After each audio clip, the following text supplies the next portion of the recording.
Gynéco à votre écoute, une émission présentée par Joseph Lévy. Bonjour mesdames, mesdemoiselles et peut-être messieurs qui seront intéressés par ce sujet. Nous abordons aujourd'hui le gros chapitre de la contraception. Il est tellement important, et je tiens à l'exposer clairement dans tous ses détails, que je le ferai en 2 fois. Une émission aujourd'hui et le complément la semaine prochaine. Alors, qu'est-ce qu'on entend par contraception et quelles sont les généralités que je peux vous exposer?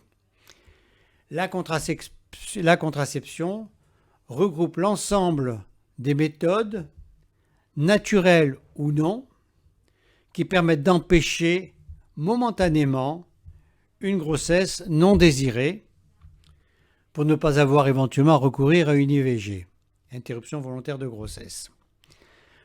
La contraception, ce sont donc des méthodes réversibles, à la différence des méthodes de stérilisation masculine ou féminine que nous aborderons dans le 2e volet que je vous ai expliqué, qui sont des méthodes définitives. Donc la contraception, quand elle a été mise au point, ça a été un moment de liberté énorme pour toutes les femmes, en couple ou seules, qui pouvaient maîtriser leur fécondité et ne pas subir une IVG, une grossesse qui n'était pas désirée pour le moment. Un couple ou une femme seule peuvent désirer une grossesse, mais au moment qui leur convient le mieux. Ce n'est une obligation pour personne de faire une contraception. Certaines femmes vivent sans contraception, avec des petits moyens. Il faut reconnaître que dans l'ensemble, ce sont les femmes qui assument la contraception dans un couple et qui l'assument à leur manière, celle qui leur plaît le mieux, qui les perturbe le moins en tout cas.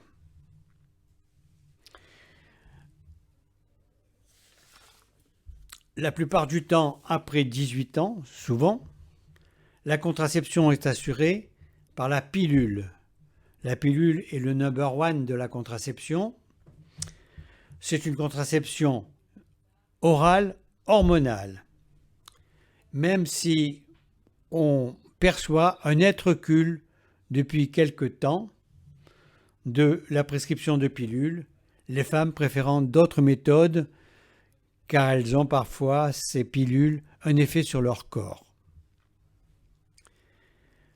Après la prescription de pilules, c'est la prescription de stérilet qui vient en 2e lieu, comme parfois après une première grossesse ou après une IVG. Ce stérilet même s'est adapté aux mœurs actuelles, puisqu'il existe des stérilets pour des nullipares, c'est-à-dire des femmes qui n'ont jamais mené de grossesse à terme, ou pour celles qui ont eu à choisir à mettre fin à une grossesse non désirée. En France, ces 2 méthodes intéressent 80% des femmes sexuellement actives, c'est-à-dire qui conservent une vie sexuelle. On parlera aussi, pour terminer mon plan de discussion, de l'implant et de la pilule dite du lendemain. Retenons bien avant d'aborder ces différents chapitres que le choix existe entre plusieurs méthodes contraceptives et que c'est la femme seule, souvent, qui assure le plus souvent la contraception, ou parfois en couple. Avant d'aborder ces différentes méthodes, un peu d'histoire ne nous fera pas de mal. D'historique plutôt. Qu'est-ce qui existait avant les moyens actuels? Je ne reviendrai pas sur la ceinture de chasteté, qui était plus pour s'assurer de la fidélité de sa compagne et qui n'était pas une contraception. Je voudrais parler de l'ancêtre du stérilet, comme par exemple des corps étrangers mis dans les utérus, comme ça a été retrouvé sur des momies égyptiennes. Mais le plus romanesque, ce sont les pierres, les cailloux mis dans les voies génitales des chamelles pour éviter toute grossesse inopportune pendant les longues traversées des caravanes dans le désert. Je ne vous parlerai pas non plus de l'abstinence programmée pour les périodes dites à risque, qui sont pour les plus audacieuses du 14 au 15e jour du cycle, mais il vaut mieux s'assurer plus largement en n'ayant pas de rapport de J11 à J15. Je ne vous parlerai pas non plus du coït interrompu ou coitus interruptus en latin, qui tout simplement peut s'appeler le retrait et qui consiste à sauter en marche, un euphémisme de prudence pendant le rapport. Enfin, encore moins la méthode des températures, qui n'est pas très pratique. Il faut prendre sa température tous les matins avant de mettre le pied par terre, parce que la température de base varie au cours du cycle, étant en dessous de 37 dans la première quinzaine du cycle et à un décalage au moment où l'ovulation se fait en augmentation de 3 à 4 dixièmes de degré. Cette méthode de température est utile quand on a recours aux inséminations artificielles ou quand on va faire une procréation médicalement assistée. Voilà. 4 dates dans l'histoire sont à retenir. 1956, naissance du planning familial, né grâce à une association féministe militante. 1960, Pincus, un Américain, invente la première pilule contraceptive, mais elle était très dosée en œstrogène, avec des effets secondaires bien sûr. Troisième date, la loi Neuwirth, qui légalise l'usage des contraceptifs, contrairement au ministre Debré qui l'interdisait. 1975 enfin, la loi de Simone Veil qui légalise l'IVG, l'interruption volontaire de grossesse. Chacune des méthodes que nous allons voir a ses contraintes, ses inconvénients, oubli de pilule par exemple, ou expulsion d'un stérilet. Chacune a ses effets secondaires et un taux d'efficacité variable. Aucune contraception n'est efficace à 100%. La vie sexuelle et affective n'est pas toujours un long fleuve tranquille et plusieurs événements peuvent intervenir pour mettre le grain de sable dans la contraception. D'autant que si l'on compte bien, assurer sans faille pendant plus de 35 ans une contraception peut relever de la gageure, n'est-ce pas, mesdames? Alors, abordons le premier gros chapitre, celui de la pilule, qui permet de faire une contraception hormonale orale. La pilule, c'est un terme générique pour tout type de contraception orale, et on distingue deux types de pilules, mais qui ont toutes le même effet, c'est de bloquer l'ovulation. D'abord, les pilules œstroprogestatives. C'est une méthode hormonale combinée, composée de deux hormones dans un même comprimé. Parfois, 2 ou 3 comprimés de couleurs différentes dans une plaquette pour permettre que les taux d'hormones présents varient pour donner un cycle artificiel le plus proche possible du naturel. Quelles sont ces hormones? Ce sont celles que sécrètent normalement les ovaires, les œstrogènes et la progestérone, qui sont bien sûr fabriqués par des laboratoires pharmaceutiques spécialisés.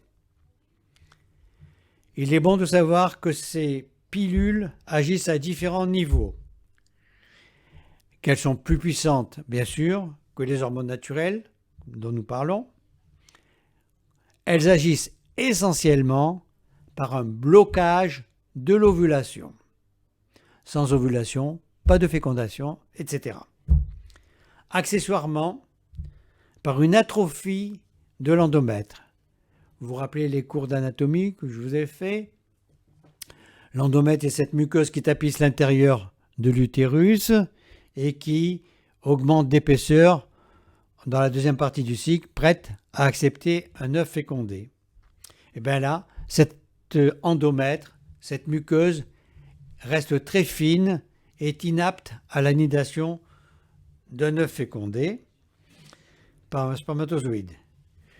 Il en découle, à la fin de la plaquette, des règles dites de privation, qui sont des mini-règles, beaucoup moins abondantes, beaucoup moins longues que les règles normales, et de couleurs un peu différentes, plus marronasse que rouge. Le troisième effet des pilules, pour expliquer leur action, ce sont les modifications de la glaire cervicale. Vous vous rappelez, cette glaire cervicale qui est sécrétée dans l'endocole et qui permet l'ascension des spermatozoïdes jusque dans la cavité utérine, puis après dans les trompes pour rencontrer l'ovule. Et bien là, la glaire cervicale devient inapte à la pénétration des spermatozoïdes. Elle devient plus opaque, plus épaisse, et c'est un véritable mur de l'Atlantique, avec bien sûr les faiblesses du mur de l'Atlantique. Les taux d'œstrogène contenus dans ces pilules ont diminué au fil du temps. Rappelez-vous, Pincus, les œstrogènes étaient à 100 microgrammes ou gamma, puis on est passé à des œstrogènes à 50 gamma, et maintenant on oscille entre 30 et 15 gamma pour certaines spécialités actuelles. Comment utiliser une plaquette de pilules? Eh bien, quand on commence une contraception prescrite par votre médecin ou votre gynécologue, vous devez commencer la première pilule entre le premier jour et le troisième jour de votre nouveau cycle, par rapport au début des règles. Je vous rappelle qu'un cycle se compte à partir du premier jour des règles, même si c'est le soir. Il compte pour le premier jour.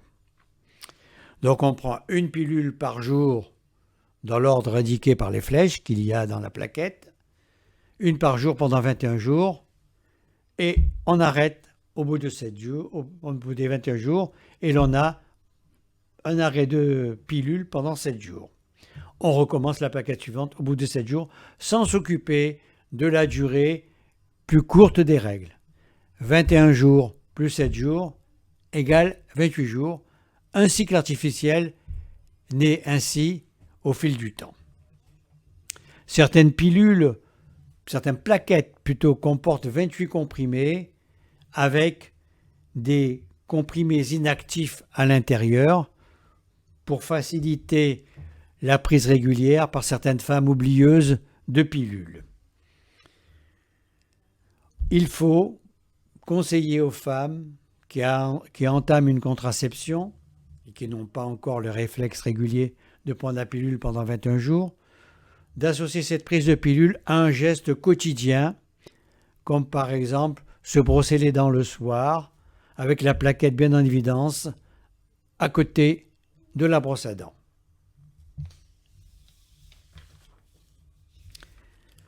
Deuxièmement, les pilules progestatives pures. Par exemple, Cerazette ou Microval. Elles ne contiennent qu'un progestatif de synthèse et, à la différence des pilules dont on vient de parler, les œstroprogestatifs, ces progestatifs purs se prennent tous les jours, sans interruption, toujours en commençant au début du cycle. Elles ne bloquent pas toujours l'ovulation. Par contre, là aussi, les autres moyens sont l'atrophie de l'endomètre et la glaire cervicale qui fait barrage à la pénétration des spermatozoïdes. Quelles sont les indications de ces pilules progestatives pures? On les réserve aux femmes qui ont des antécédents personnels ou familiaux de phlébite des membres inférieurs ou d'accidents vasculaires. Là, ce serait un drame d'y associer la pilule. Ou celles qui ont des pathologies qui contre-indiquent les oestrogènes, comme par exemple un état variceux très important. Abordons maintenant quelques cas particuliers dans la vie de tous les jours. Que faire en cas de vomissement après avoir pris sa pilule? Il y a un risque de rejet bien sûr du comprimé. Si c'est le dernier jour de la plaquette, on ne s'inquiète pas. Le cycle sera plus court, mais on change ses habitudes ensuite ou on reste au schéma habituel 21+7. Sinon, on reprend dès que possible une autre pilule et on se protège jusqu'aux règles suivantes. Que faire en cas d'oubli de pilule la veille? Deux situations. Si le retard de la prise est moins de 12 heures, on prend le lendemain la pilule oubliée le matin et celle du soir habituelle. Si le retard de prise est supérieur à 12 heures, cela dépend bien sûr du type de pilule, plus ou moins fortement dosée en oestrogène, en tout cas prudence. Pas de rapport sexuel, abstinence ou préservatif jusqu'aux règles attendues. Et s'il y a un retard de règles, eh bien test de grossesse. Si l'oubli survient en début de grossesse, prendre la pilule du lendemain dont nous allons parler tout à l'heure. Si l'oubli survient en fin de plaquette, moins de 7 comprimés restants, on peut recommencer une nouvelle plaquette dans la foulée de celle qui a été interrompue, sans faire le fameux arrêt de 7 jours.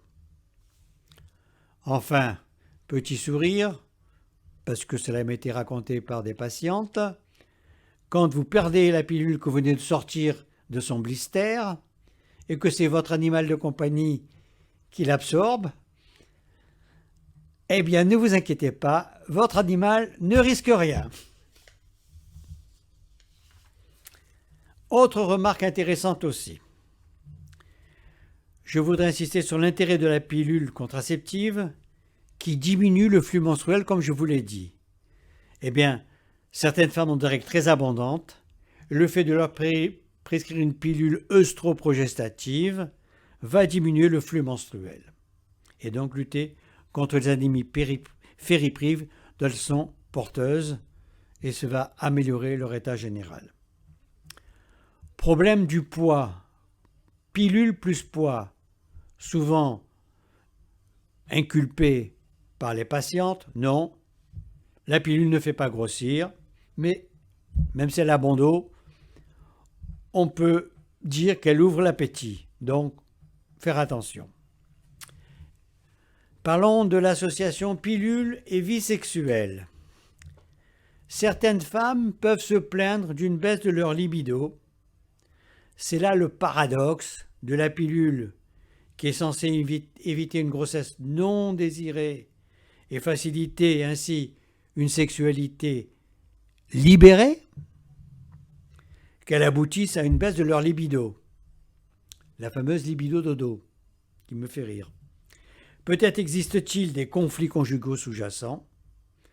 Proposez alors à ces femmes un autre type de pilule ou alors leur proposer un stérilet pour changer. Autre problème, non, non, non et non. Il ne faut pas arrêter la pilule de temps en temps pour vérifier qu'on est toujours fertile. C'est une erreur et je l'ai très souvent entendu. S'il y a un désir de grossesse, autrefois, on conseillait aux patientes d'attendre entre 1 à 3 cycles pour entamer une grossesse. Donc faire attention pendant 3 cycles. Ce n'est plus le cas de nos jours. On arguait de l'atrophie de l'endomètre pour dire qu'on risquait une fausse couche par mauvaise nidation de l'œuf.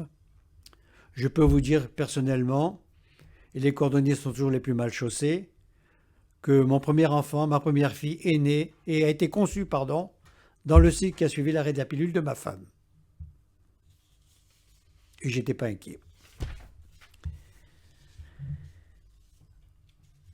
Attention, maintenant nous allons aborder un sous-chapitre important qui sont les interactions médicamenteuses possibles.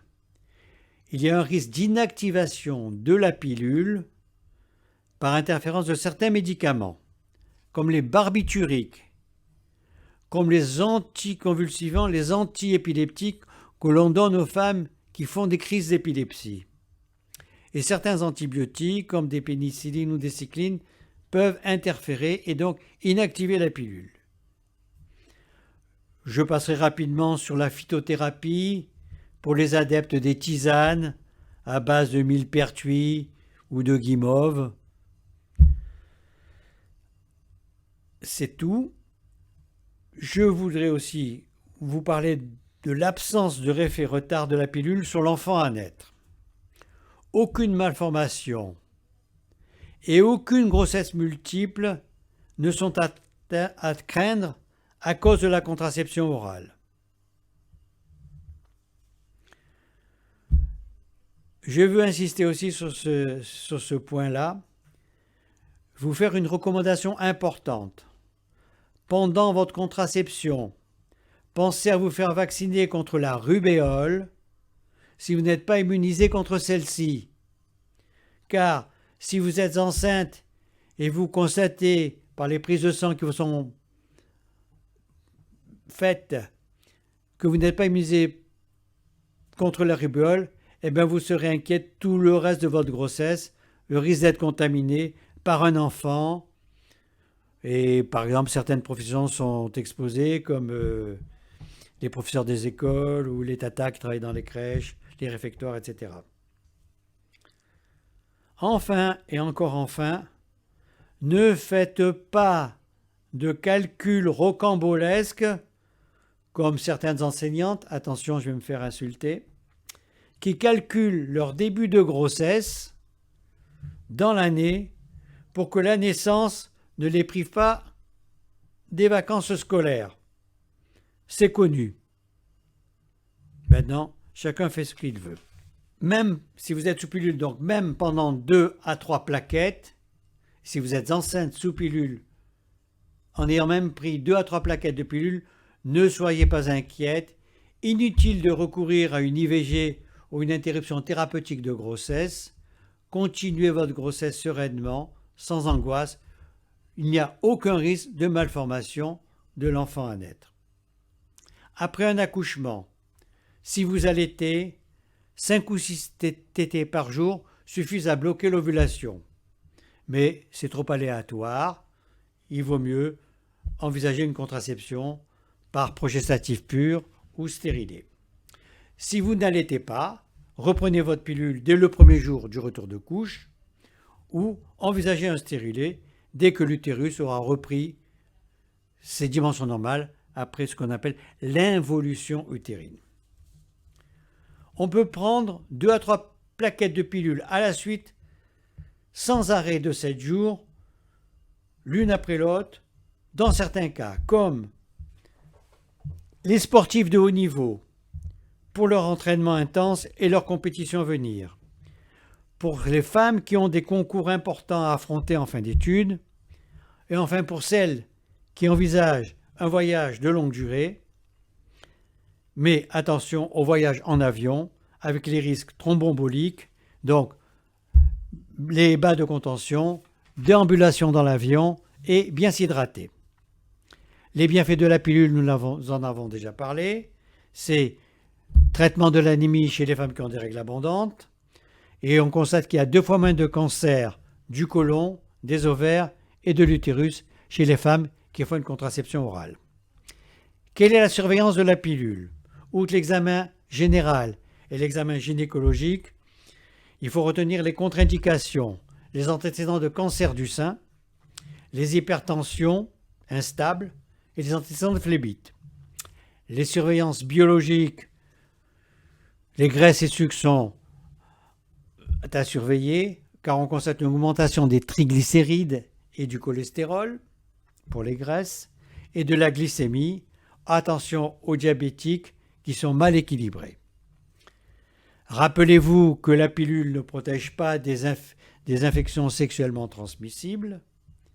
Attention aussi à l'association pilule plus tabagisme, mauvais ménage, quel que soit le type de pilule, surtout après 40 ans.